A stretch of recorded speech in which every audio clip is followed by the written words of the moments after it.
Welcome in to another episode of the Young Entrepreneurs Network podcast, a podcast where we bring on plenty of young entrepreneurs that can share their journey and provide value to mostly other entrepreneurs that are out there. Today's guest, we have Allan Buchan-Darroch. I say Buchan because we've had so many laughs about how you go by ABD now because everyone thinks that you say Allan fucking Darroch. But yeah, thank you so much for coming on, brother. I'm really excited for this, mate. No, thanks for having me on, mate. And the ABD was born out of so people didn't sound like they were swearing. Fair enough, mate. Well, obviously coming on, people would have probably seen the title in regards to basically the amount of obviously sales that you've generated within being a sales rep yourself, but also now evolving into a kind of sales consultancy role. And I'm hoping today, mate, we can unravel some really good gems, insights that people can go away and action, implement, but also unravel a lot of how you went from where you were to where you're at now, and that kind of origin story, mate. So do you want to kind of walk us through it? Cool. Yeah, well, the title of the episode was your fault. Because ironically, one of the things I always go on about is a true salesperson always needs to know their figures. Yep. And then you say, so how much have you actually sold in your career? And I just kind of looked at him and I don't know. Yeah. So I was raging at myself. So I went home and I got an Excel spreadsheet.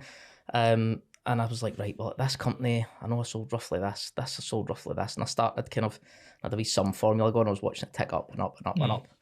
And then when I hit 5 million, I went, right, that's enough spreadsheeting. Yeah. And then I looked and I was like, I haven't even covered half my career yet. So I don't know what the actual figure is, but I figured 5 million was enough. Yeah, so it's pretty good. I'm pretty sure quite a few clicks off the back of that, mate, and getting involved. But obviously, I guess like what was your first role like within sales? Like where was it? So the first proper sales role was the good old Phones for You in Greenock. And to be fair, like their sales training was like phenomenal, like real deep psychological stuff. I was not expecting you to say that. Like, no, it was incredible. It was like really based in like deep psychological learning, even down to the point of they'd have a greeter at the door, so you'd stand and you'd greet someone, you'd do a bit of chat, and then you were to touch their forearm because that's one of the areas that's seen as a defensive area of the body, so it will not be like, people won't take offence to that, but it's created a physical connection. And then you turn around and walk away, and because you've created that connection and because people get good manners, they'll follow you into the store. It was like that level of thought process went into it. It was a real good start in sales. And it was kind of by accident because so the short version of this is I went into sales because I dropped out of uni. So I was doing forensics at uni. And like year one went well, but going through year two, I hated it. I was absolutely miserable. Yeah. And I was like, if this is what it's going to be like I'm not going to finish this, and I'm definitely not going to do a career in it. Yeah. So I put it off because I was terrified to tell mum and dad. And then I sat my dad down and said, look, I hate this. I'm miserable. I don't want to do it. And he went, cool, that's fine. But you ain't sitting in the house, you're going to get a job. Sounds like my mum. And fair play to him, like a lot of my work ethic came from him. Yeah. So I was working part-time in T-Mobile at the time. And I was like, well, I don't want to work full-time in a call centre, so what am I going to do? And your usual, one of your mates went, oh, I've got this brilliant job and I'm making hundreds of money, I'll get you a job. And I went, cool, Dad, I've got a job. And I started my first job in Phones for You.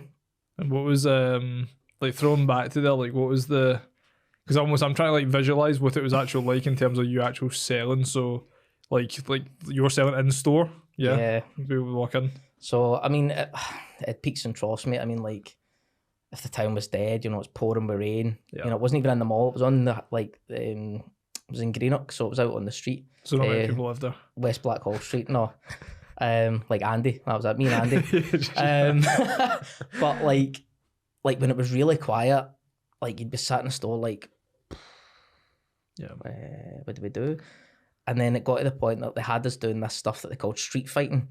So then we'd like leave the store and like try and ambush people in the street to get them to come into the store.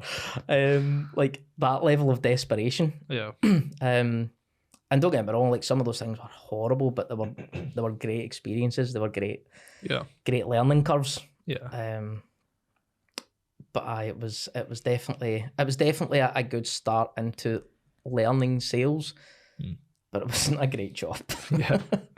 It's funny because like even when in Alicante, it's like all the restaurants. It seems to be in just foreign places where like there'll be certain individuals, whether they're waiters or whatever, or waitresses, they'll come out and they'll try and get you to come in and stuff like that. Same idea. And we were like, mate, we just avoided like, see the little spots where there was a lot of them across the street. Fuck that, man, because they would come in and they'd actually really get you and shit, man, with like offers and stuff like that. And I'm like, I'm not really fancying like an Italian tonight or an Indian tonight, but it's like you get fucking hooked in. Like we used to do absolute daft shit with it. So like just there was like a phone box just kind of across the street outside the mall. Yep. And it was like at Halloween. So we got a hold of a Superman costume. So one of us like ran at the store, like ran across into the phone booth, like changed into the Superman costume, and they like burst out of the phone booth in the Superman costume, ran back to the store. Nobody came in, but it was a laugh. That's like marketing, like pre content and stuff like that, man. That was like the first reel. Yeah, pretty much, mate. I'd probably went mad by them. So what happened after phones for you then? Where did you go after that? So I went through a period of my life and assuming the grass was always greener. So some random, like, as you can imagine, working in a tiny wee store, didn't have much footfall, was a bit soul destroying. Yeah. So I then went job hunting and got a job working at this self-storage place. Yeah. Selling storage, which seemed like a good gig at the time, but you were sat in an office by yourself, like no other staff, all day, every day. It was rough. Don't get me wrong, like we done good, so like we expanded that facility, opened up another facility, like so it done well, but like it was soul destroying. And then I made the first like major mistake in my career, and I tried my hand at being a recruitment consultant. I'm not a recruitment consultant. So that didn't, I think that lasted like 3 months, and I went, no having this. What did you not like about it? I don't know, it was a lot of admin based, you know, processing timesheets and doing all this kind of stuff, and I'm like, I didn't know what I wanted to do or be, but I knew it wasn't that. Yeah. So that went in the bin, like, I think it was like 3 months I lasted, and that went in the bin. And then like moved on to another job, whatever, and this kind of career jumping, like, because basically I didn't have a clue what I wanted to do. Yeah. And I've got this thing that Rhonda, my ever suffering wife, calls my piloting, which is like something you'll appear and I'll be like, oh, that's the thing. Yeah. I'm going to do that. And like even just now, like if I say to Rhonda, all right, I'm working on this, she go, you piloting? And I'm like, no, this is a real thing. So that kind of went on for a while, and then I got a bit of a blow when so when I was 21. Yep. Well, just before I was 21, so my gran passed away. She bought me this. Nice. Still got it. So, and then the following February, my dad passed away. Right. That was in 2008. Yep. Christ, 15 years ago. So as you can imagine, didn't react very well to that. Yeah. I was listening to your podcast recently, and like Andy was talking about like kind of what he done, and like he done the right thing. Yeah. I didn't. I went right off the rails. And like Rhonda's the reason that like I get pulled back on the rails, but my God, did she suffer through that period. And then also got made redundant. Yeah. So it kind of reset me back to kind of ground zero. And when I finally started like screwing my head back on again, I was like, right, I think Dad's work ethic kicked in. I was like, okay, I need to just get a job. So I took a job as like a like a call centre person in a repair centre in Inchinnan. And then I worked my way up to be the head of training and quality for them. And then because of the work I'd done there, because we were outsourced for 3, so they then brought me in-house to work for them directly. Yep. And that was going well because I was working with their inbound loyalty and retentions team, so I was back in sales. And I was like, right, okay, this is the environment I like. Yeah. So I was talking, but it was a nightmare. I stayed in Skermley at the time, right? And which is even further out of civilization than Greenock. Yep. But I was working in Glasgow, so like my commute each day was like an hour and 45 minutes. It was ridiculous. Yeah. And my mates were working in T-Mobile, or what is now EE, and retentions. Yeah. And they were like, come down here, I'll get you a job. So I went in and spoke to them. They were like, aye, job's yours, no problem. So I went into 3 to hand in my notice. And I said to my boss, and she was brand new, and she was like, right, shut up. This conversation never happened. We'll talk after lunch. And I was like, right, okay. And then like half an hour later, we all get called upstairs for this emergency meeting where they says, right, we're offering voluntary redundancy. I was like, yup, mate. So I took my voluntary redundancy and went to my new job, which was like 20 minutes for the house. Nice. I spent a few years there. That went really well. Yep. And that's when I was kind of like, right, okay, it's sales. So then I moved from there to working for Ring Kitchens. Yeah. Ring Kitchens to C.R. Smith. Yeah. And that was an education. Because when I got to Wren, like I done quite well. I think at one point I was like second in the region. Yeah. So when I went to C.R. Smith, I ashamedly had a very cocky attitude. Not confident, I was cocky. Yeah. And I kind of swaggered in thinking, right, I'll show these boys how you actually sell. Yeah. And then I realised that I was a very small fish in a very big pond. Yeah. Because these were self-employed salespeople. They were on a different level. Yeah. And I was quite fortunate. Like there was a couple of guys that helped me a lot, took me under their wing, like Dougie, Tommy, Peter. But I got a massive amount of support and mentorship from Gareth, who was the marketing director, and Ian, who was the managing director. Yeah. And they both they were like 2 of these kind of like inspirational people. Like both started low in the company. Like so, Gareth had just come in and like worked his way up to being the head of like all the marketing and sales. Yeah. Ian started as the coffee boy and literally worked his way up to now being the managing director of the entire business. Yeah. But they were like frighteningly intelligent guys, and they were the ones that kind of really drove into me this like self-development passion. Because like every day at the sales meeting it would be like, right, tell us about a book you've read, tell us about a podcast you've learned, like tell us about something that's well on a call. So they kind of got me into this behaviour of, right, well I should always be learning. To the point like I've got 2 books in my bag with me today. Yeah. And then another 2 beside my bed. So like there's like I'm always learning, and I love learning now.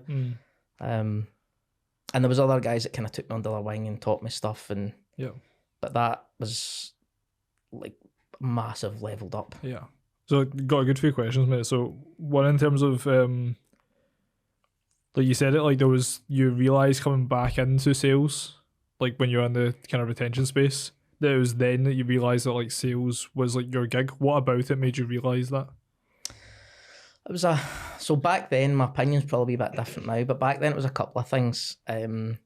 One, it was the environment. There was like a buzz, there was an energy, like people were always up for it, and like you were always surrounded by people who were like really energetic. You know, I was quite naive at the time, and now I know that half of them were probably on gear, but like there was that like an energy, a buzz to it. But then like see that, and it's quite like immature, but like see that like that recognition you got and that buzz, like, you know, you get 10 sales a day and your manager's like, well done me, man, that's amazing, and like you're getting all this recognition and praise, and you feel great, and your ego is just like going overdrive. Like a lot of my decisions back then were massively ego fueled, massively. And it was C.R. Smith that kind of shook that. A bit. I mean, like my ego was still like quite driven there because I mean it's a very competitive sales environment. So you're competing with like world class salespeople who are all trying to earn top conversion, top volume, holidays to Rome, iPads. Like there's a lot of incentives in sales, especially in those type of environments. So your ego does get fueled, and you kind of do need your ego to a point. But if I'm being totally honest, I don't think my ego got properly checked until about 6 months ago, 8 months ago. Do you want to talk through? Well, there was a couple of things that happened because there was thing like the ego getting checked wasn't just like it happened on a Tuesday and that's when it happened. It's like a process. I mean, it probably even started like before this year. Yeah. Possibly even last year. So there's a couple of things. Well, one, there's obviously I've spoke to you about last year. Was like one of the lowest points of my life. So to kind of wrap it up kind of neatly, Rhonda and I had separated. I'd moved out of the house. I was away from Rhonda. I was away for the kids. The business was like, it wasn't a business. And the turning point was one of the nights I went down to, it was like Aldi or Lidl or something like that, bought a loaf of bread. And my mobile banking app kindly informed me I had 7 pence left in my bank account. Wow. And I was like, oh wait a minute, I've got no more invoices to be paid. I was self-employed at this point. It's like there's no money due in. So I was like, right, so when this loaf of bread is done, I'm like, I starve. It's as simple as that. And that's kind of what made me kind of look at me and stop being a victim, or thinking like a victim, and start going, right, what have I done wrong that's led here? How do I change it? How do I make things better? And I thought it'd be quite a long road, and I guess it is because it's one of these things that like it's not a destination, it's like a constant like improvement. But if you fast forward to this year, which was probably the call you preferred having with me, Rhonda and I are back together. I'm back in the house with the kids. We've been on like 3 family holidays this year, like 5 in total, because I've been away a couple of trips as well. And now, like, to scale in my own agency, it's like been a total 180 in the space of months. So what was some of the turning points around about that time of, like, because I'm always so curious about like those, because it was like last year, so it's going to be relatively fresh, whereas like you speak to people about stuff like that and they're like, oh yeah man, it was just like, don't know, just things kind of started to change, whereas like you opening your bank, seeing like 7p, seeing a loaf of bread, like genuinely, what was the thought process at that point? Was it just like, fuck? I mean, it's like people talk about experiencing fear. That was proper like fear. And then like I went through like a whole range of emotions very, very rapidly. So first of all was like the panic set in, the fear, like what do I do? I've got no money, and you need money to survive in this world. It's just a fact. And then I went back to the wee flat I was staying in at the time, and I think the fear kind of went into a bit of probably not depression, but like quite a depressing feeling. And I was like, oh, like what am I doing in my life? Like I've got an amazing wife, I've got amazing kids, like I've got amazing opportunities in front of me. So like, how am I here? And like I sat up kind of thinking, right, well, why did that happen? Right, okay, that, right, well, what could I have done differently there? Right, okay, that. And I started kind of like analysing everything. And then I just kind of thought to myself, right,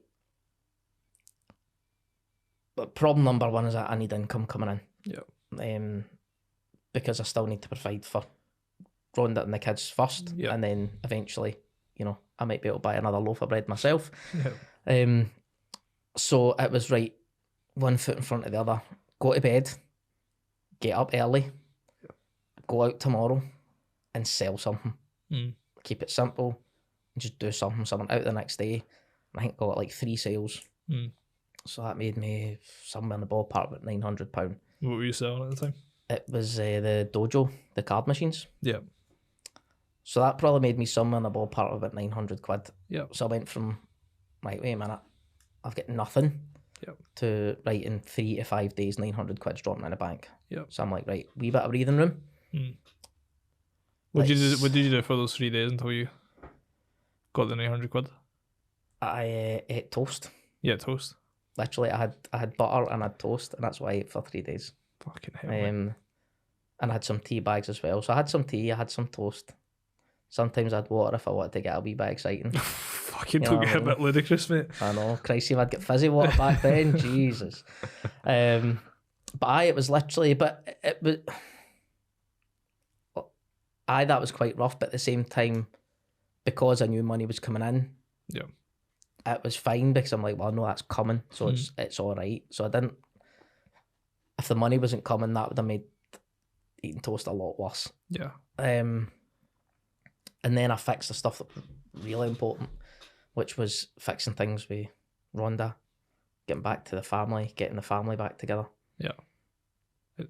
I guess like from a like income perspective, bringing in like that 900, but also the thing that always like stands out to me, and it's why I always have so much respect for like my mum, for example, where like if she didn't make money, it was me, my sister, and my mum like all fucked. Whereas and like for yourself, it would have been like if you didn't make money, it was like you, the kids, Rhonda are all fucked. And it was actually one of the questions that I did prep was your, like, you said it to me, I think you said it to me recently actually, just in regards to like your back being up against the wall, whether that's hypothetically or actually, like in terms of like a scenario like that, but you just perform so much better. And I'm always like curious to like where you think it comes from. Is it something you developed or? So I don't know if it's something I developed or something I've always had, but recently through doing work with my coach, Nikki, like I've realised that I had something which she just calls a hyperachiever, but I call it my hyperachiever disorder or disability. Because like the hyperachievers, a lot of good, but it comes with a lot of price. Yeah. And the hyperachiever was the bit of my personality that got me a lot of success in sales. Yeah. But it came with a high cost of, like, I would work like 60 to 8 hours, which meant, like, I wasn't fair on Rhonda, wasn't fair on the kids. Yeah. So it came at too high a price. Yeah. And a price that had I had the choice now, I wouldn't pay the price. Yeah. But back then, I couldn't see anything wrong with the choices I was making, because in my head I'm like, what do you mean? I'm out, I'm providing, like I'm earning, like I couldn't see what I was doing wrong. Now I can. Yeah. But at the time I couldn't. So a lot of it probably stems from that hyperachiever. Yeah. And I've done a lot of work with Nikki so that I kind of so at first of all, it was about reining that in. Yeah. And still being a high achiever, but not a hyperachiever. Yeah. And now I've kind of got it to a point where, and this is going to sound like mildly schizophrenic, right? But my hyperachiever's a different person. Yeah. I kind of see him as an employee. So what I'll do is, like, if I'm getting into an actual sales call, right, I'll send him in. So for that hour, 2 hours that I'm in there, it's the hyperachiever that's at the wheel, and I'll just sit in the passenger seat and watch. It's kind of like a switch. Yeah. But then the good thing is, like, when I come out of that environment, send him back to his cupboard and actually behave like a normal human again. So that, and it's like there are times where I still feel that kind of like you've got loads of work on, you're like, all right, I'll just do a few hours of work, I'll just stay and work. Yeah. And it's a conscious effort to go, no, like I'm going to go home and roll about the floor with the kids and have Eliza choke me out. And aye, it's a real battle for survival with Eliza. And Xander. Aye, she's the one to watch. Mm. He will roll out you and carry on, but like she'll wait until like I'm down on the carpet, like fixing one of Xander's trains, and she'll climb up on the couch and then just like leap off the couch shouting like cannonball or cowabunga, land on my back and try and choke me. Yeah. And I'll be like, Eliza, get off. She's like, I'm not getting off till you tap. I'm like, you're 6, get off. Fair enough. When it comes to, I mean, you've kind of summarised it in terms of like how did you balance it? Because I know a lot of people will be facing the same way. I think I became more, like the reality is like, I don't have anywhere near as many responsibilities, for example. Like I don't have kids. Bex is also in business. Like there's an aspect where I can just be that hyper focused, like just go mental with it. And it's something that I've like not actually consciously, not that way, like you might have seen, I might have actually sent you it like ages ago, but there was like a Kobe Bryant video that he done with Patrick Bet-David.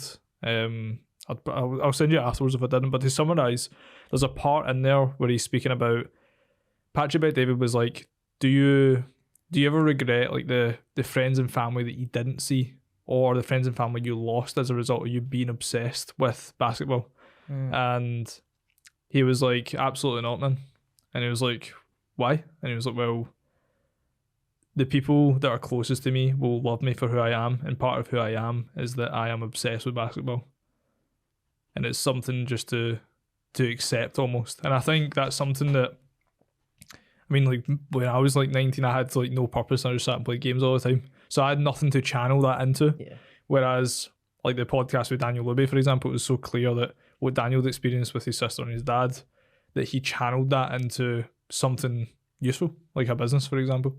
In terms of like that drive, darkness, whatever you'd want to call it. And I guess for me, it was like having no purpose to having a purpose, and actually having a purpose that is something that you can just drive like so much energy and output into, and actually see, maybe input's the right word, but you can actually see output coming out of it, and income and stuff like that. And I guess that's something where when you have responsibilities and a family, that you have to then work out how you balance that. And I think like what you've said is like fantastic, because there'll be so many people in the exact same boat that don't know how the fuck to balance it. Yeah. I mean, like I'm not bashing on the whole like hyper achieving thing. Like there is a time and a place for it. Yep. And I think like, see when you're younger and like you don't have kids and like you don't have as many responsibilities, then there's nothing wrong with just like absolutely going mental and hyper focusing yourself into business. Because I mean, it's better you do that than develop, you know, a debilitating coke habit. You know, because one will serve you better than life, one maybe not so much. But the problem was like mine didn't go away. And as I got older and grew up and made a choice to be a husband, made a choice to be a father, then I should have reined that in a lot sooner. And it's one of those like, it's one of those difficult ones, because like people say, oh, so like if you could go back and change it now, would you? And I'm always for the opinion of it, it's difficult to kind of say that, because all the choices that have happened led to where you are now. So yeah, you'd maybe want to go back and fix it so that you maybe didn't hurt people that you'd hurt in the past, but is that going to make the situation now worse? So it's always one of those ones like, you know, the old Back to the Future thing, you know, would you go back and change stuff? But I think it's something it's a tool to be used, but you've just got to be careful that it doesn't use you. Did you come to like that conclusion with working with Nikki, like your coach? Or was that something that you came to yourself? Kind of. So, but when I originally went to Nikki, the reason that I went and spoke to Nikki was because I never properly dealt with the grief of my dad. Like I dealt with it the proper man's way of suppressing all my emotions and not talking about it and not dealing with it, which, as we all know, is a great and healthy way to deal with your emotions. And mate, it caused me so many problems in my life, so many difficulties. So, and I'd tried to kind of get help with it before, and I'd tried with 2 other people, and it failed catastrophically. And then I'd met Nikki through a networking group, and we had a couple of chats, and I just got this kind of feeling like, right, I trust her that she knows what she's doing. Yeah. And in general, I just trust her. Yeah. So at that point, I'd kind of says, look, I'd kind of like help with dealing with this. And I remember she said something, I can't remember the exact words, but she says, I'd says, look, well, I need help, that all my problems stem from this. And she says, well, we'll see. Yeah. And I thought that was just her saying, all right, well, we'll see what those problems are. Yeah. But even back then, she knew that I had far more problems than that. Yeah. So she's helped me with lots of things, and she has helped me with dealing with the grief of my dad, and that was powerful. But like the other priorities that I had said with Nikki was, I wanted to be a better husband. Yeah. And I wanted to be a better father, because I started working with Nikki kind of just after that period last year. So priorities in order with Nikki, I say, priority 1 is I want to be a better father, priority 2 is I want to be a better husband, then priority 3 is I want to be better in business. Yeah. And the better in business part was about like being able to balance things more, you know, work more effectively in the business, but then be able to park it and be able to stop so that I can actually have some downtime, so I can relax, so I can spend time with the family. Which I think, like, one of the things that I want to ask you for like extra context, there was a time period where, like, Allan's been a client of mine for like how long now? Like a year and a half, something probably close to that. About a year and a half as a client, and I don't know, what's about 2.5 years I've known you, something like that. As friends, and I think the full time that I knew you were always juggling like 2-3 different things, man, every time. And it eventually got to a stage where I was like, when Alan's eventually a client of mine, just during that 6-month stretch, I was like, I'm going to have the difficult conversation of like how many things are you going to juggle here, man? And like how much are you going to spread? Like Stephen's video that he put up on his Instagram, Stephen Rayner, of like the 3 different cups, like pouring the water into the like 3 different cups and stuff like that. Like that was the visual I seen of yourself, where it was just like you were constantly splitting, but it was crazy because you were doing, I guess for extra context, like you were working on Dojo, which was the like sales payment, the card machines. You were like doing like consultancy for like a bar / like running as like a manager in there, and then you were doing your sales consultancy, and it was like holy shit, mate, like how do you even find the time for that? And I got to a stage where I think it was Andy sat down with you, and Andy was like, mate, like you weren't sleeping and shit, man. Like you were genuinely like, that's fuck knows how you're doing it. I don't know, but I know that the problem is I came to the realisation that I wasn't doing any of them greatly. Yeah. But then also I wasn't being a great dad. I wasn't being a great husband either. And don't get me wrong, like a lot of these... So I was kind of fairly new into being self-employed. Yeah. So I had that fear of, right, well, if an opportunity presented itself, I can't say no. Yeah. Because like I need to have income coming in. So I was like, well, if I've got multiple income streams, I'm a wee bit safer. Because I did have a fear because of things that had happened in the past. Like, what if that income stream's pulled for me? What do I do? Yeah. So if there's 3 different income streams, there's less likelihood of that. So if one gets pulled, it's okay, I've got another 2, so I've got breathing room to get the other one back.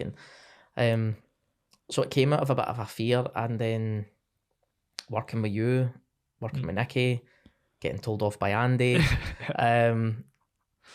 I just made the kind of, don't know if it's ballsy or if it's stupid decision to say, right, stop it. Yeah. I'm focusing on the coaching consultancy. And that's it. It's the one thing. So I cut off pretty much all my income streams. I was still working a wee bit with one of the guys from Dojo, so I still had an avenue to be able to make money while I was scaling the coaching. Yep.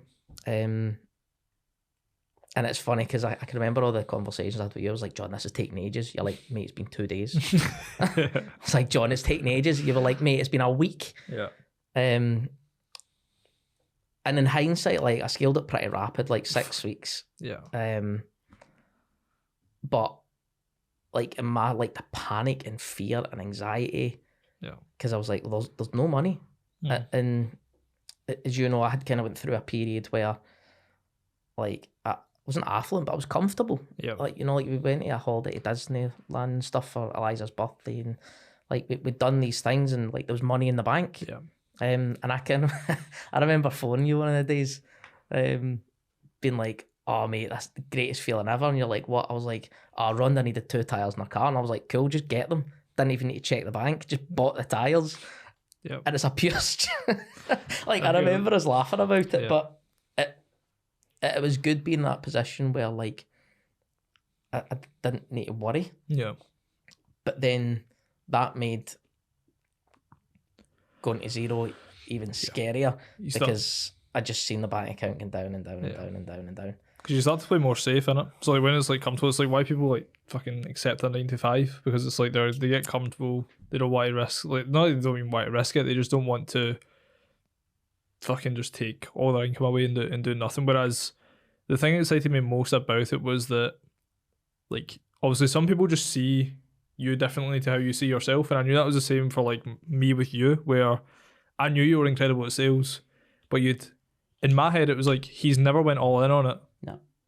And if he did go all in on it, like he's already getting not bad results, like quarter arse in it because of all the other things that you're working on. And I knew, because I'd learned a lot from like David Plant, for example, who worked really well with Peninsula, generated over like 11 million in sales in the time that he was there. And like you two are so fucking similar. And I was like, David's fucking bringing in a ridiculous amount in commission and doing an absolute madness and choosing that role to work for a company. And you were like very much like the same, a lot of the same tendencies. And it was like, but you did have the commitment to this sales consultancy role of just doing your own thing rather than working for a company. And I knew that eventually deploying, because the one thing you absolutely do know how to do is fucking sell. So it was like, as soon as you get some leads, like you're going to be converting. I remember saying that to you, like as soon as we get some leads in, man, like you'll be fucking converting them.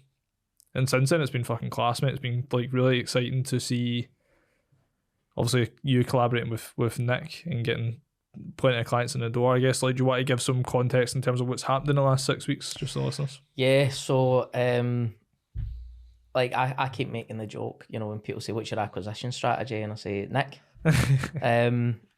But for anyone who doesn't know, Nick's this, like, I've got concerns he might not be human, right? Because the results he get isn't natural, but he's this phenomenal lead gen guy working in the home improvement sector. And Nick introduced me to some of his clients.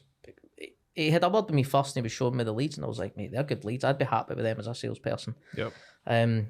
And he was like, well, look, I've got a couple of clients who would be interested in getting better at converting them, getting some results. Yep.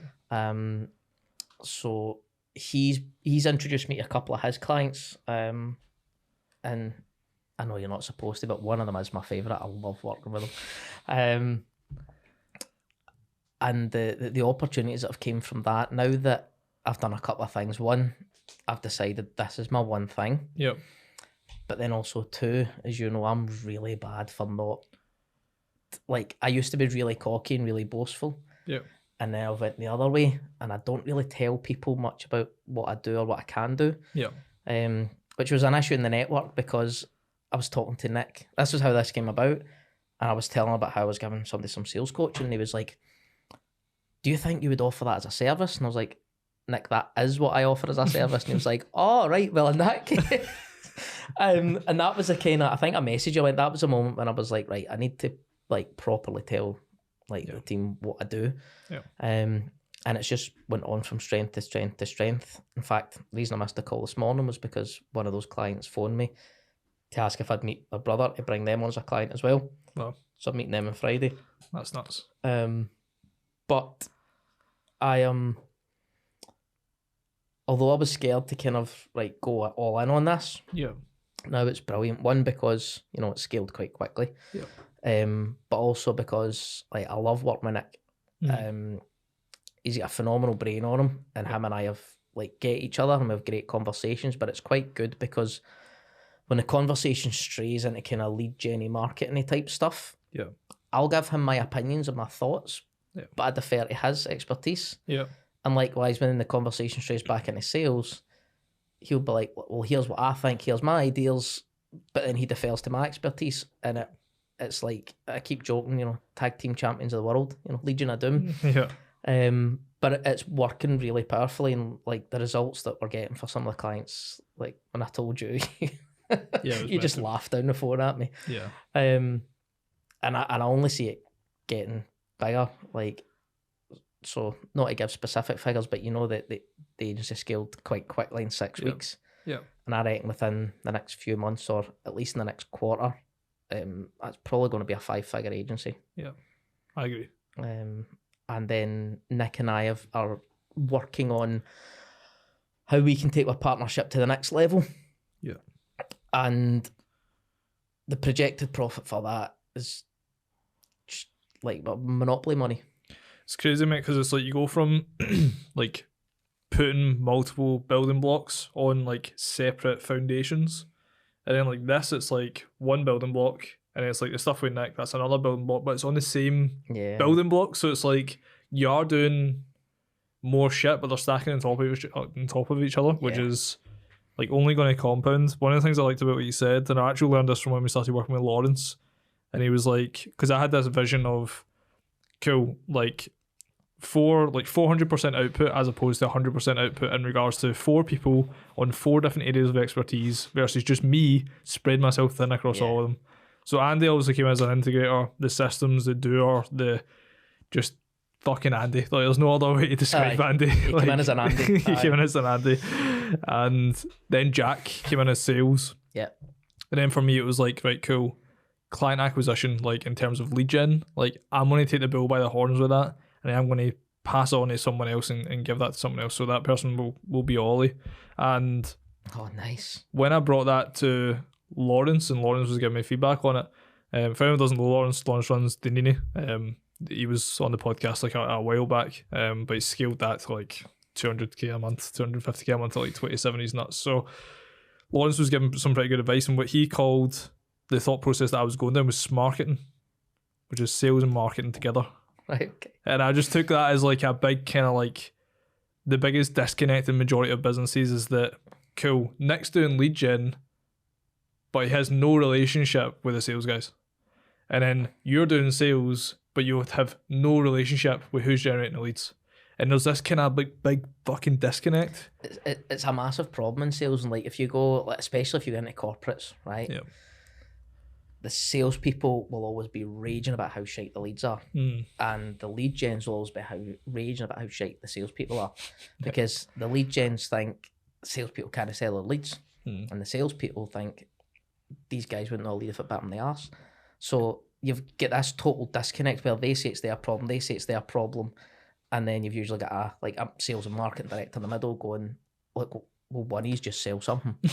And the reason that the partnership between Nick and I works so well is because, like, well, first of all, Nick and I have a great relationship, but then second of all, we've got total transparency with each other. So like, I see the leads, and if they weren't good, I'd be saying to Nick, mate, nah, you've not hit the nail on the head there. But likewise, he's looking at them going, right, well, I know the leads are good, and he and I talk all the time, so we're talking about, right, well, it might not be the leads are bad, and it might not be the salespeople are bad, but it might be there's maybe a bit of feedback loop missing there. Because say, for example, there's a certain qualifying criteria that the salespeople know about, but Nick doesn't. Well, if they never tell him, that never changes. Yeah. So having that relationship between me and Nick means that all that just gets better. Yep.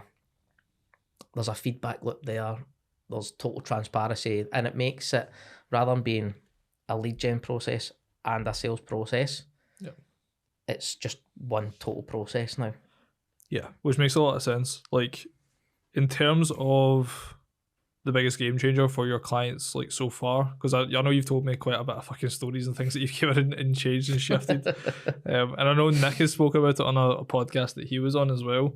But in terms of the clients that you've been working with, to summarise, obviously it's been home improvement companies that are obviously Nick is already working with / generating leads for. You're coming in, you're teaching them sales, or you're helping them close sales is kind of roughly where it's at just now. Yeah, I'd say there's kind of two camps. One of them is that they are wanting to learn how to convert. Yeah. So I'm kind of helping them like learn what it is that they can do to convert better. Yeah. One of the clients is already converting. Yeah. So we are more looking at, right, well, how can we make the improvements to make good great? How can we put processes and systems in place now to allow scale? Because the way it works just now, if they try to scale it, there's a lot of problems that are small just now. Yeah. But obviously, as you scale, then you also scale the problems. Yeah. So we are putting in some processes and some systems that are going to get rid of that and just tighten things up. Yep. And then that's going to allow for like massive scale. Yeah. I guess like from a perspective of like without like naming names, like there was also some like maybe like smaller businesses that weren't at like a scale, at a capacity to start scaling, for example. And some of those individuals had quite a lot of leads that maybe had went dead in their eyes. And I know that you came in and you started basically taking the bull by the horns. Do you want to run through like what you'd done? Yeah, so one, and I won't name him, but he's one of my favourite stories because when I met him, I says, look, if this is going to work, you need to be totally honest with me. What state's the business in? Yeah. And he said, right, I've got about 8 weeks work left. And I went, okay, what happens after those 8 weeks? He was like, well, that's it. Yeah. I was like, wait a minute, that means we're paying people off in December. Nah, we're not doing that. Yeah. So within the first month of working with me, we went from nobody's got a job for Christmas to now we're fully booked to March. Amazing. And that's, as much as it is good, like getting paid for what you do, see that. Yeah. See the satisfaction you get from that. Yeah. Like it's there's just nothing like it. It's not as good as making a sale. And what were some of the things that you done when you came in to make those, like what changes did you make? At first there was a bit of fact finding mission going on, like, right, what is happening? Because I had already had a conversation with Nick, so I knew the leads that were coming in, I knew the caliber of leads that were coming in. Yeah. And in my head I'm going, this doesn't make sense. Like I know there are deals in there, why do we not have them? Yeah. So it was more about having a conversation to find out, first of all, right, what are you doing? Yeah. So that I could find out why is it not working. And we've done a couple of things. So I had some kind of coaching conversations, which probably were quite tough love. Yeah. But I did, before I made him cry, I asked his permission. Yeah. Because I did say to him, I says, look, can I be totally blunt with you? And he was like, mate, just go for it, rip the plaster off. Don't think he realised what he was letting himself in for when he gave me that permission, but he got both barrels. But then, like, after that conversation, and then what I'd done was I went out with one or two of his appointments to kind of demonstrate, right, here's what to do, here's how to do it, here's how to handle these types of things. And it wasn't like, oh my God, right, we need to rip this to bits and start from scratch. Yeah. A lot of the time it's about tweaks. Yeah. It's just wee things here, wee things there, changes to a process, how you're communicating. You know, a lot of the time it's just about tweaking small things here and there. Like one of the things we put in place is before they leave a customer, they agree what the next action is. That might be a follow-up appointment, that might be a phone call, but you agree, right, okay, I'll phone you on this time and this date. Yep. And there's several benefits to that. One, customer knows what's happening next. They're not just, like, Is he going to phone us? Is he not? But then you're also not phoning them and bothering them at a time where they're busy and they don't want to be bothered, so you don't annoy them. And as well, like when people say I'll phone you, whenever somebody doesn't give me a date or a time, I always just assume they're talking shit. Well, there's that as well. But it can break down a lot of the problems. Like, so you leave and you're like, all right, well, I'll give you a phone. All right, cool, phone me. So you phone them and don't answer. So you phone them again. So you phone them again. So you phone them again. So you phone them again. But by pure coincidence, you keep phoning them when they're busy. And they're like, yeah, he's phoning me again. Does he not know I'm at work? No, he doesn't. Yeah. But that's not the salesperson's fault either. It's not the customer's fault. But now the customer dislikes the salesperson because he's annoyed them. But also from the business's point of view, like operationally, now they've got a clue what's going on because they can look and go, right, we've got 10 leads. Previously, what's happened with them? Don't know. Yeah. Whereas now they go, right, that one's getting called on that day, that one needs a follow-up appointment, that one needs it. Right, cool. So we know what's happening within the business. Yeah. So even just putting in like a wee tweak like that, there's loads of benefits that come from that. Yeah. And they've already started to see the sales increase. I'm not surprised. And there's a daft wee thing as well. If I say to you, right, John, I'm going to phone you Tuesday at 6 o'clock, and I phone you Tuesday at 6 o'clock, you go, oh, he done what he said he was going to do. And it just gives you a wee bit more belief that, you know, they'll do what they say they're going to do when they say they're going to do it. So it helps all these wee things. So a lot of the time it is just about looking at what they're doing just now and just putting in wee tweaks and wee fixes to make gradual improvements. The first client was a bit of a, right, okay, we're going to go in drastic here. That's why I went out with him. Yeah. Because otherwise, like, we just didn't have enough time to take our time. But now that we've got a bit of breathing room, it's like, right, it's incremental changes, so small tweaks. Even back to the confirmation process, you know, we've stripped it right back. They just ask 2 questions now, and that's it. Yeah. I guess like on the follow-up stuff, because I think that'll be valuable to, because it was your advice to us and when in regards to how we were following up with clients was really valuable, which I think will be valuable for like any listeners out there. So we've been running paid ads since like beginning of like September, like end of August, and like the paid ads that we've been running, like the leads have been great in regards to like 1 in every 2 leads fills out a full application. And the full application is like 6 or 7 questions. And it just so happened that like it was roughly about like, say 15 that came through. There was a good like 5 or 6 that just were never replying. But in our eyes, we thought we were doing enough, which was giving them a call, they don't answer, leaving them a text. Just to say, hey man, it's John from Young and Lazy, just giving you a call about your application. You know, give us a text when you're free for a call. And then I would give them another call the next day. And then if I didn't hear anything from them then, give them another wee text, and that was it. And I remember saying it to you, like, what the fuck's going on? Like these guys are actually filling out full-blown applications. Like, it's not like dud leads. They are interested, or at least it comes across like they're interested. And obviously at the time I was training Jack up, and Jack, now fully in sales, he started to experience some like similar-ish problems. So when I went to Allan, it was like, we've got more and more leads coming through. So the last campaign we ran, it was for 2 weeks, and we generated 100 leads and 46 applications. But when I looked at the CRM, there were still so many just sitting in like application submitted, text sent, call made, and there was just so many in there, but there was like none of them, like so many of them weren't fucking answering. I was like, what the fuck's going on?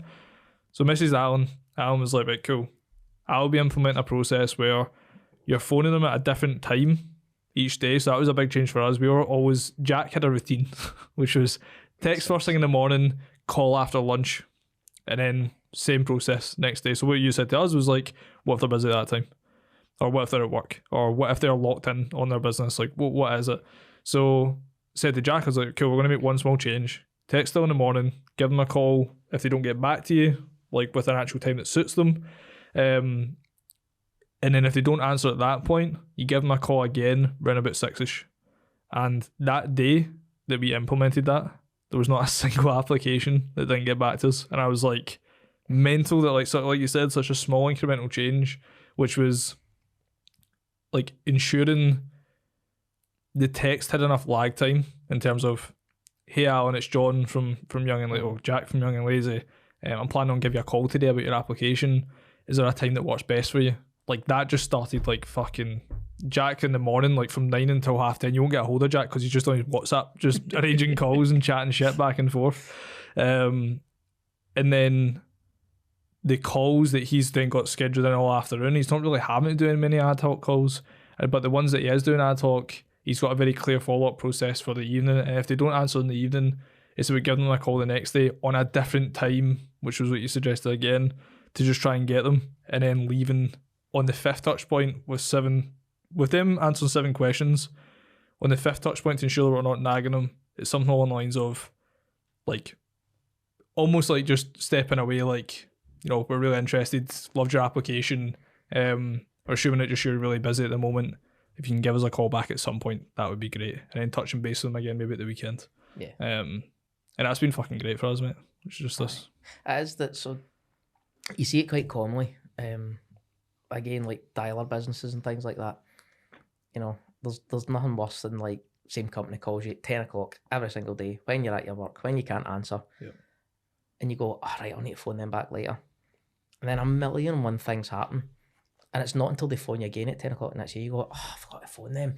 Why they phone me again at 10 o'clock? They knew I couldn't answer yesterday at 10 o'clock. Why are they doing the same thing again? Yep. So you just get more and more annoyed. Whereas if you're like, one of the things I says to you was like, if you look at the demographic of people interested in Y&L, like some of them are people who are still in the 9 to 5 and they're trying to transition out. Yep. So if you're trying to phone them between 9 and 5, they're not going to answer. But you give them a bell at 6, then they're free. Yeah. And they've not forgot. Yeah. And that's why, like, I kind of think that 5 touch points, when it's a lead like that, you know, they've filled in like 5-6 questions. They've asked you to contact them. So trying to contact them 5 times, I don't think it's unreasonable. I wouldn't have a problem with that, as long as it's 5 unique attempts. And that was the kind of bit we discussed. So if it's like 5 calls at 10 a.m. Monday to Friday, no.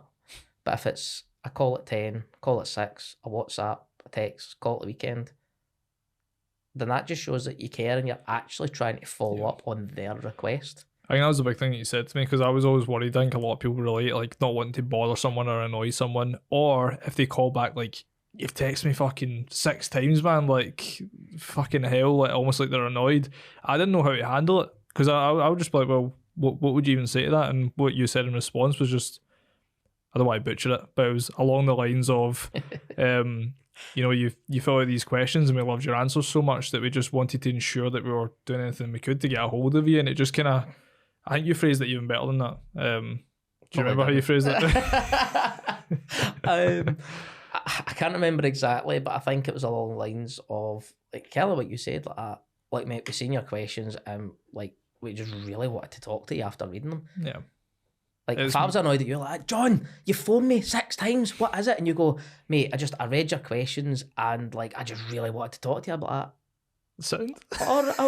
What did you like about what I say? Like, straight away, the ego's like, I forget you were offended. Yeah. But, you know, compliment me. What is it you liked about me? What is it you liked about my answers? Like, it just changes like that.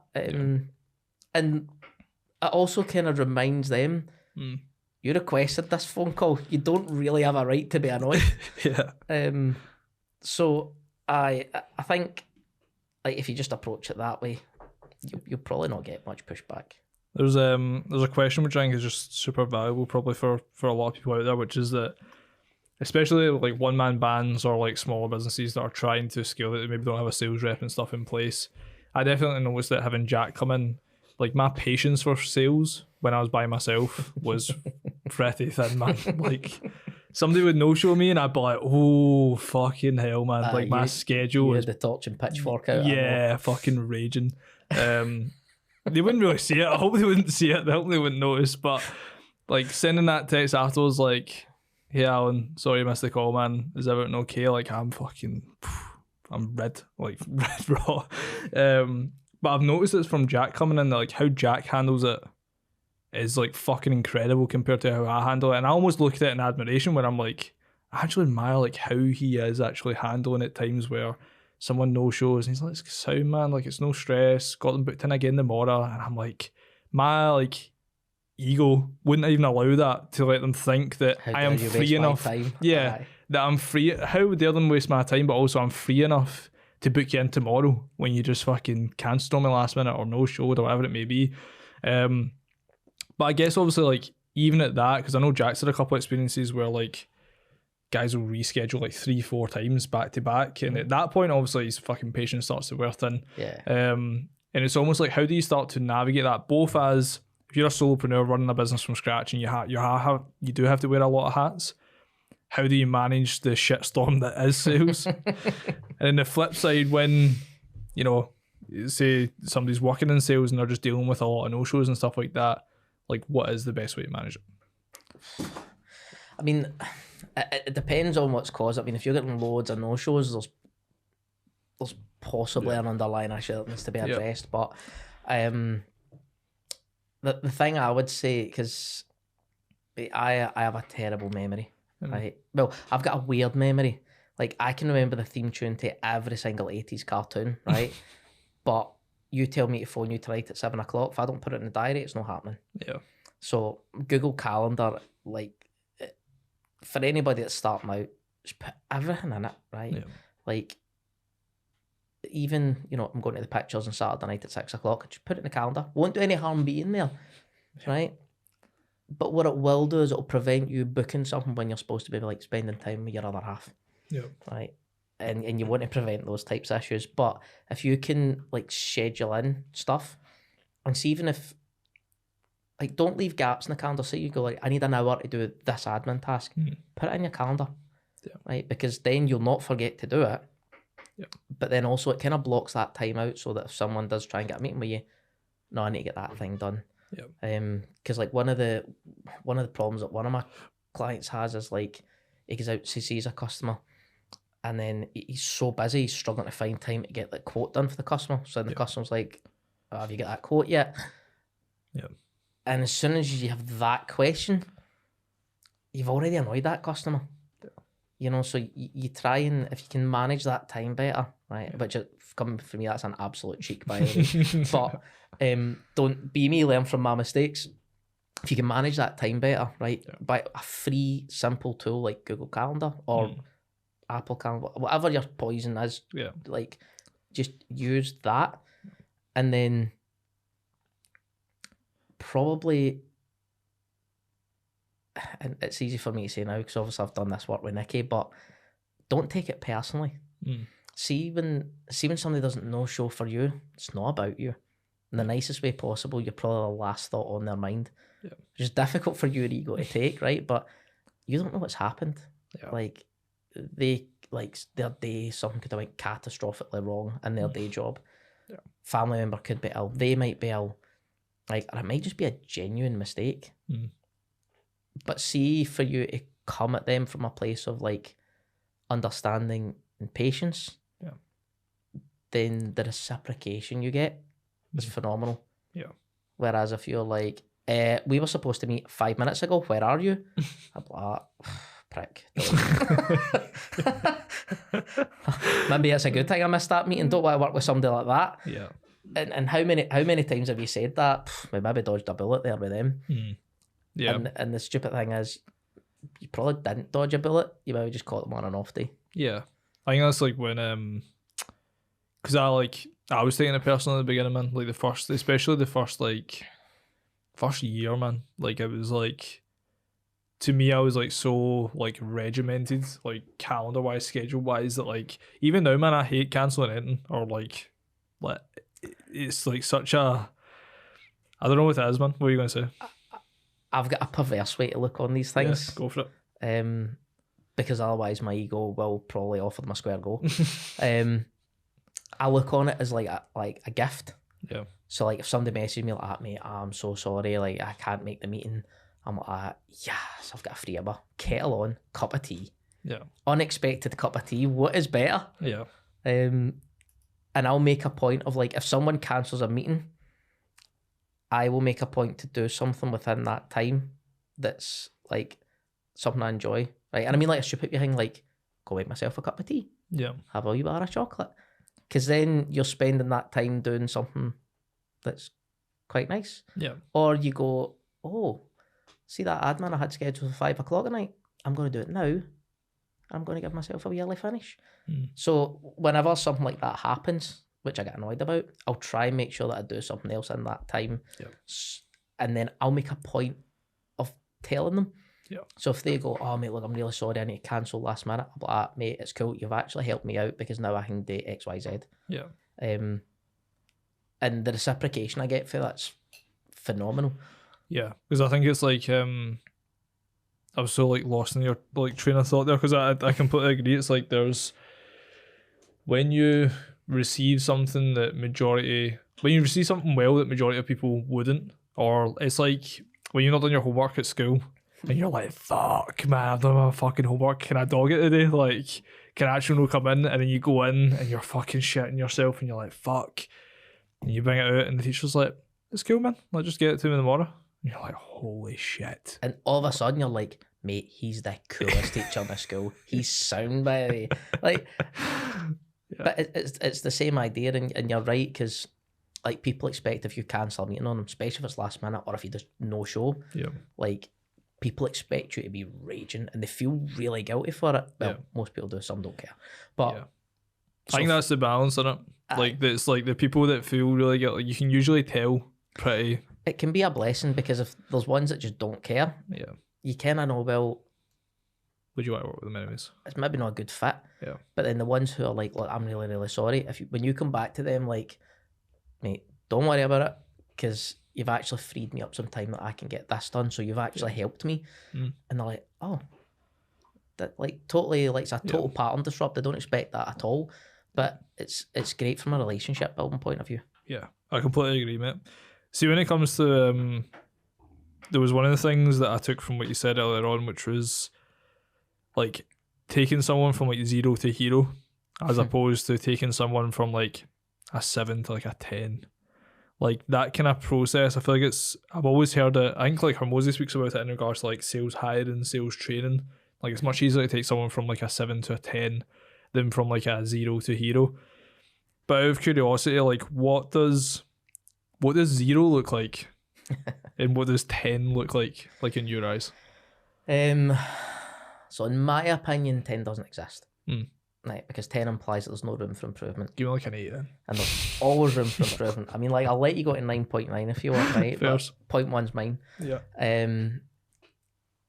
Zeros, I'm not even sure if zeros exist, right? Because, like, if you look at proper sales, ethical sales, right? So not like the old stuff of manipulation and tricks, but like proper question skills, proper relationship building. Like my opinion, there's two kind of main opinions on salespeople. One group of people think it's a salesperson's job to get someone to say yes or to buy. I don't think that's true. The other, what I believe is it's a salesperson's job to help someone make a decision.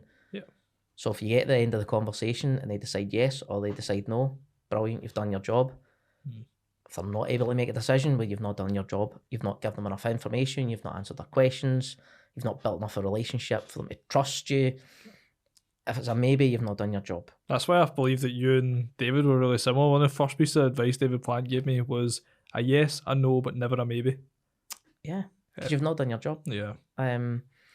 So zeros probably don't exist, right? Because everybody in the world has some ability to either ask a question or build some form of relationships. I don't know anyone who doesn't have any relationships and doesn't have any questions. Like even kids. Like kids will ask you 10 million questions. They're probably the greatest salespeople on earth. Like if you see the stuff that my kids get me to buy them. But if you've got someone who's kind of down in the lower numbers, they're kind of fun to work with, right? Because you can take someone from like a 1 or a 2 to like a 5 or a 6 really quickly, right? And it's a big leap, and to them it feels like they've made absolute strides. But then there's like a law of diminishing returns, because say it takes say it takes like 100 hours of training to go from 2 to 5. Yep. But then it might take like another 100 hours to go from 5 to 6. Yep. And then maybe 200 hours to go from 6 to 7. And then from 7 to 8 is probably an additional 1,000 hours. Yeah. So like the curve like goes like that, and then it kind of tapers off, and then it's incremental changes, because it's at that point you're just making tweaks. Yeah. So working with the people who don't know sales very well can be hugely rewarding, because you can make massive strides quite quick. Yeah. Which is one of the reasons, and I hope they don't take this the wrong way, but I like working with home improvement companies. Yeah. Because typically there'll be people who like have been on the tools, not really exposed to sales environments or sales processes or even corporate environments. Yeah. There'll be people who are like on job sites, on building sites, on the tools. So they don't have like much of an understanding of sales or many sales skills, and probably had no sales training. Yep. So they're ones who kind of float around about like in a 3, and you can quickly take them to like a 6 or a 7. It's more challenging when you go into a company that they're already converting. Yep. Like I'm working with a company just now where the salespeople are already converting like 40-50% conversion rates. Yep. So they're way ahead. Yep. And we're not going to get them going from 40-50 up to like 80-90. It'll be right, the guy who's at 50 might go to 55. The guy who's at 40 might go to 46. Yep. And then it'll be like maybe another wee percent. And then another wee percent. Yep. So it's much smaller improvements, but it's because the margin you're playing with gets smaller and smaller and smaller. But there's a satisfaction that comes from that as well, because when you can take someone who's already good and help them get a wee bit better, you get a lot of satisfaction from that as well. For sure. Which makes a lot of sense. In terms of, I guess, like someone that is, because I know for me, I was saying this to Jack, like Jack coming in, like we had like 3 different sales trainings. I'd also like just had done so many reps that I was able to like easily explain and help him and like get him to a good base level. And obviously Jack's a natural fucking extrovert sales guy anyways. Whereas I'm fucking heavily introverted, so I actually had to learn something that I really didn't fucking want to learn, to be honest. But like with Jack, when we were going through the training and stuff like that, started to see like how quickly, like you said, he would jump through something like the training, essentially, and the role plays and the stuff we'd do. Like we've got our first role play that we've ever done recorded. We've not watched it. I should probably go back and watch it. It'd probably be really entertaining. But like now seeing him like converting sales, like handling it fucking incredibly, like just being an absolute champ, and knowing that, you know, when we start to dive into more high ticket shit, for example, knowing that he would be at the front line, and that gives me so much confidence now. When I think back to when I started though, zero sales process, fuck all. I was just going fucking off on a whim of like hopping on. I was even saying this to, I met David Plant yesterday, and I was talking to him about some of the shit that I used to do, and it was like, you'd hop on a call with somebody and they would say a problem. So for us, it was always like, I don't really know anyone that's within business. And it's like, in the beginning, those words coming out of someone's mouth, that they have a problem, right? That you're like, holy shit, my business can solve. I could not help but pounce on them. Do you know I run a network? It's called Young and Lazy. It's fucking great. It runs like this. And it's like, the difference then, right, obviously compared to now and understanding it. I don't really know where I'm going with this, but it's more of a comparison of like when I started compared to Jack coming in, and like Jack actually having proper training that he could actually go through to like get him to a standard where he's converting at a high level. Whereas what you would have experienced as well is like just finding your fucking feet and winging the shit out of it. What would be your advice to those that are winging it just now? Well, I mean, Jack's basically done what Hormozy tells you to do. You know, I'd rather pay the price than get the scars. Yeah. You got the scars. Yeah. Try to fucking see them.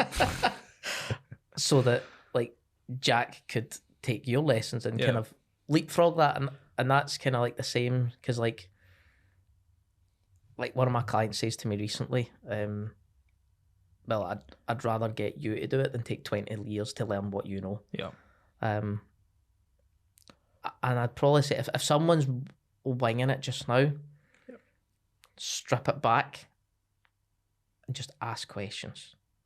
Right? If you just ask open-ended questions and not in a false way, right? But if you're taking a genuine interest in something, right? You're being authentic, you're being real, you've got a genuine interest in them, and you're asking them about them, their business, what they want to do, what they're worried about. An opportunity will present itself. Now, if you can then solve that, then you've got all the information you need. Just from questioning is probably the most important part, aside from the relationship, because if they don't trust you, you're gubbed. But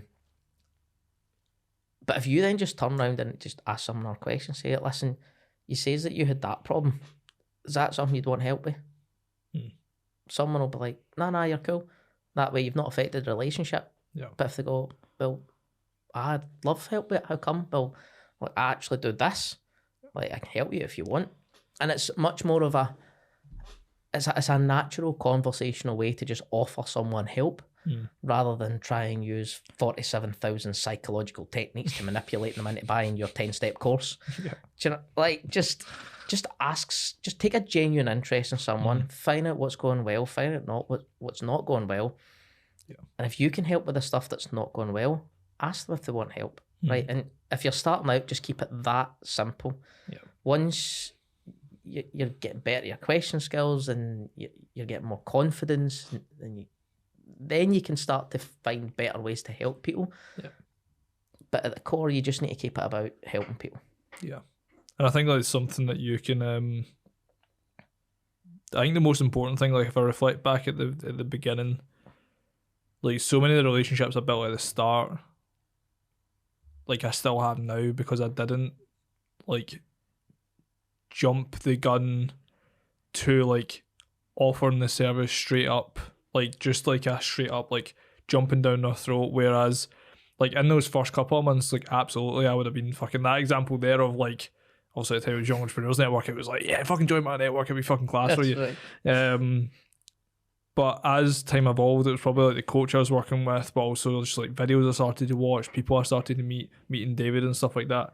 I started to realise that the easiest way to go about things was just to try and help people and provide as much value as possible. And also we've seen it now on a mass scale, like Hermosi, like people rave about shit all the time. People can't help but mention them. Why? Because it just helps every cunt all the time. So yeah, no, I couldn't agree more, mate. In terms of like actual things when it comes to sales, any books that you'd recommend? Well, we may as well do the obvious one, Hermosi's books. 100 Million Leads is a class book. That's one of the ones that's sitting at my bedside right now. Sabri Subri's Sell Like Crazy book, which is one that's in my backpack. Nice. Do you want a total left field recommendation? Go for it. Nothing to do with sales. Dan Hardy's book, Part Reptile. Okay. Is a phenomenal book that I've read about 6 times from a resilience and mindset point of view. Because when you read his book and his path through MMA, when it was quite a different world to it is today, and he just gets hit with a setback, so he does something else. Setback, so he pivots another way. Setback, so he tries another route. Setback, so he tries another route. And it's a really interesting book, especially if you like the sport. But from a mindset point of view, that's a book that I've used quite a lot. Just total left field recommendation. And another one that I found really interesting. It's not as easy a read for me anyway, but the Almanac of Naval Ravikant, if I said that right, the one you gave me. That's the other one that sits at my bedside. It's such a good reread, that book. I take on whole, like if we go abroad or anything like that, that's a book that I take because I like just reading the happiness section. In terms of like, because there's stuff in there that doesn't apply, not necessarily doesn't apply to business, it's not like actual stuff within business, but in terms of just his philosophy towards life was... See the other one, which you and I have discussed at length, it's not really about, it's not directly a sales book, but with sales comes a lot of like mindset stuff. And the subtle art of not giving a fuck is a phenomenal book for salespeople, for them to help them understand what things they should care about and what things they shouldn't. Because going back to the thing earlier, you know, if someone no-shows for your appointment and you're absolutely raging about it, like, you're raging for ages and it uses up all your energy and you feel crap and then you're knackered and then you get into your next call raging. Yep. Like, if you hold on to that, it just has so many compounding negative things. So if you can learn to let go of that, it makes your life a lot easier. I agree. I think the book that I'm reading just now that will probably be applicable to quite a lot, just sales related influence, by Robert Cialdini. I've not read that one yet. Oh, bro, I'll that put it on book my is. list. The reason I love it is because it's just backed by like so many like different studies and like actual, like the tangible explanations he provides are very, like, there's so much I've been reading right within the book that I now understand, because there's things that I've just done just because I wanted to do. So like you said, like I got you the almanac. We have a non-negotiable. Any client that signs, they get a gift, or we take them for dinner, or like there is always something. That's because it makes me feel good, and because I want to. Like, I love giving people shit. Like, it just feels fucking awesome, and I've always done it. As long as, like, at the start when I had like fucking, even when we had like 500 quid in the bank, I was like, yeah, man, just a wee book sound. And Well, I'd done the same at you, remember? yeah, 2 Christmases ago. yeah, the Gears of War, fucking yeah. That's still up on my wall, bro. But like within that book, like it has such a big chapter on reciprocity. It's like at fucking length, and there's so much stuff in there about it that I now understand why people feel so good. Now, when I didn't know, like, I was just doing it because I wanted to.